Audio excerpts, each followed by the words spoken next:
বিদেশ আয়া সুন্দর জীবনটারে নষ্ট করে ফেলাইলাম ভাই। বড় আশা নিয়ে, বড় স্বপ্ন নিয়ে আইছিলাম এই প্রবাসের মাটিতে। পরিবারের মানুষকে অনেক কিছু দেওয়ার ছিল, কিন্তু কোনো কিছুই দিতে পারে না ভাই।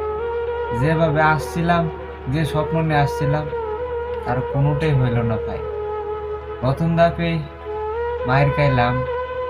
যেভাবে বলছিল প্রবাসে 1 লক্ষ টাকা স্যালারি হইব, বছরে বছরে দেশও যেতে পারো, তার ছিটা ফুটাও বাস্তবে ভাই পাইলাম না। তাছাড়াও এই প্রবাসের মাটিতে যুদ্ধ করে রয়েছে, ছাড় চাই নাই, তারপর ওই প্রবাসের মাটিতে যুদ্ধ করে ভাই টিকে আছে। কত কষ্ট নিয়ে এই প্রবাসে আছি শুধু একমাত্র আমি জানি ভাই। অনেকেই হয়তো মনে করেন যে ভিডিও করে দিকা খুব ভালো পজিশন আছি প্রবাসী।